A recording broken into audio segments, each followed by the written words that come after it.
పాకిస్తాన్‌లో తీవ్రవాదులు ఒక పార్క్ లాంటిది పాకిస్తాన్ అన్నట్టు. ఎందుకంటే అక్కడ రాజకీయ నాయకులుగా, ఎన్‌జీఓలుగా, స్వచ్ఛంద సంస్థల ప్రతినిధులుగా, ఐఎస్ఐ అండతో, సైన్యం సహకారంతో దర్జాగా తిరుగుతుంటారు.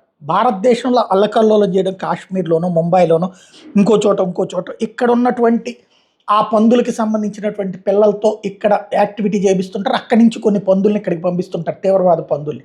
అవి ఇక్కడికొచ్చి ఏదో ఒక ఘాతుకానికి పాల్పడి వెళ్ళిపోతాయి, లేదా సస్తుంటాయి. వీళ్ళు సస్తే ఒక పంది పోతే ఇంకో పంది. అది పెద్ద ఫీలింగ్ లేదు. పందులు కట్టండి సెంటిమెంట్ ఉండదు. ఒక కాకి చనిపోతే 100 కాకులు ఏడుస్తాయి. కానీ తీవ్రవాదులకు సంబంధించి ఒక తీవ్రవాద పంది చేస్తే ఇంకో తీవ్రవాది ఫీల్ అయ్యేది ఏం లేదు. ఇంకో తీవ్రవాది పుట్టుకొస్తాడనేటువంటిది ఆ తీవ్రవాదుల పుట్టుకకు కారణమైనటువంటి పాకిస్తాన్ ఒకటి ఫీలింగ్.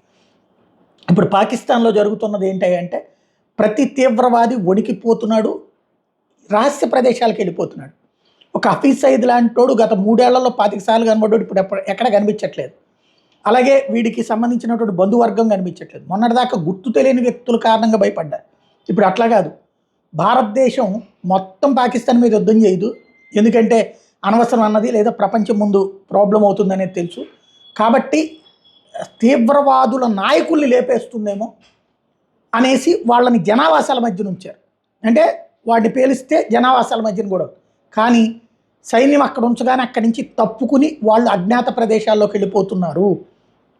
ఇది తాజా అంశం. ఎందుకంటే అటాక్ చాలా పెద్ద ఎత్తున జరిగేటటువంటి ప్రమాదం ఉందని చెప్పి భయపడుతున్నారు. అట్లాగే తీవ్రవాద శిబిరాలు ఖాళీ చేసేశారు పిఓజేకేలో ఉన్నటువంటి అన్ని. అలాగే పాకిస్తాన్ లోపల కూడా ఒక చోట ఉండకుండా స్కాటర్ అయిపోయారు ఎక్కడికక్కడ.